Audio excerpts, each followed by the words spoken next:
ఒక అంశం చూస్తే క్లియర్గా అంటే అమలు చేయాల్సిన సంక్షేమ పథకాలు ఎన్నో ఉన్నాయి. సో వాటి మీద దృష్టి సారించకుండా ఇలా ఏదైతే అధికారానికి సంబంధించిన కొన్ని సింబల్స్ని మార్చడం ఇవన్నిటిని మారుస్తామనడం దీన్ని డైవర్షన్ పాలిటిక్స్ లాగా అనిపిస్తుంది. ఇది లీకులు అని ఏదో లీకులు అని చెప్పుకొని ఇంకోటని కేసీఆర్ గారు బదనాం చేస్తే ఇప్పుడు కాలనీలు రాకపోతే కాళేశ్వరం అని చెప్పిండు, కరెంట్ రాకపోతే కేసీఆర్ గురించి మాట్లాడాడు, ఇంకేది రాకపోయినా కేసీఆర్ అన్నాడు. నువ్వు ఏదో ప్రభుత్వ పథకాలు ఏమన్నానంటే కేసీఆర్ అప్పు చేసినాను అంటే కేసీఆర్ ఉంటే ఇచ్చేటోడు నిన్ను నాకు శాత కాదని చెప్పుకోవడం కదా ఈయన అనేది.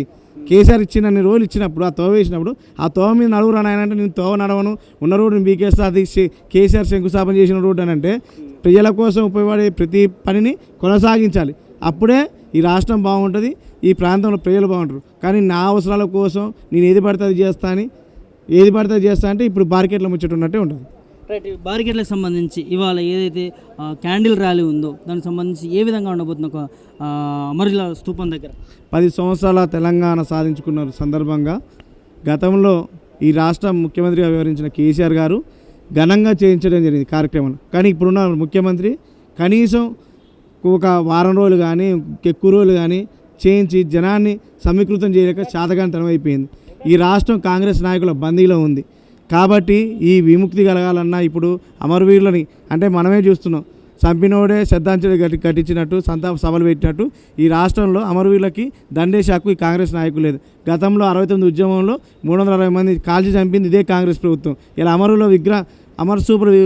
అమరవీరుల విగ్రహం కాడికి వచ్చే అర్హత ఈ కాంగ్రెస్ నాయకులు లేదు.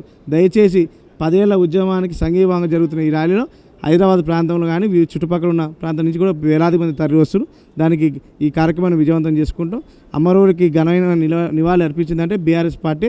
కాబట్టి అమరవీరులకి అమరజ్యోతి లాంటిది పెద్ద కట్టడం కట్టి వారిని స్మరించుకునేది కూడా బీఆర్ఎస్ పార్టీ మాత్రమే. సోనియా గాంధీని కూడా పిలుస్తున్నట్టు తెలుస్తూ ఉంది. ఎట్లా చూస్తారు అంటే ఒకవైపు కాంగ్రెస్ నాయకులు తెలంగాణ ఇచ్చిన సోనియా తల్లి నేతృత్వంలో తెలంగాణ అవతరణ దినోత్సవాలు జరుపుకుంటాము, ఖచ్చితంగా సోనియా తల్లి రావాలి, వచ్చి వాళ్ళ నేతృత్వంలో చేసుకుంటామంటారు. కొట్లాడింది కేసీఆర్ గారు అయితే సోనియమ్మ అని అంటారు. మరి బ్రిటిష్ వాళ్ళకు కూడా తీసుకొచ్చి వాళ్ళకు కూడా స్వతంత్రం ఇచ్చిందని సన్మానం చేస్తే అయిపోయింది.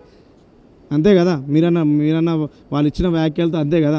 ఎవరు వెళ్ళేది తెలంగాణ కొట్లాడి తెచ్చుకుని తెలంగాణ ప్రజలు కేసీఆర్ గారి నాయకత్వంలో కొట్లాడుకుంటే వచ్చింది తెలంగాణ. వీళ్ళందరూ దాక్కుర్రు.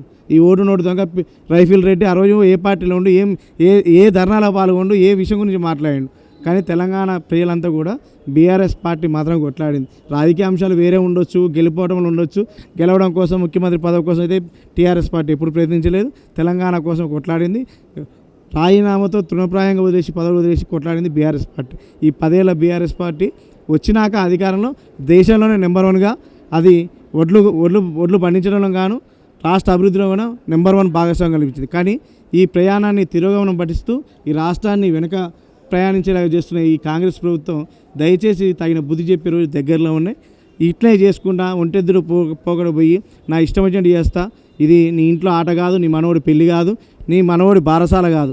ఈ రాష్ట్రం యొక్క ఏ హక్కులు కానీ కాల రాస్తే మాత్రం తట్టుకునే పరిస్థితులు లేవు. మిమ్మల్ని రోడ్డు మీద తిరగనిచ్చే పరిస్థితులు ఉంది. గతంలోనే వీళ్ళకి తెలుసు తెలంగాణ ఉద్యమంలో వెనకడిగేస్తే ఏమైందో.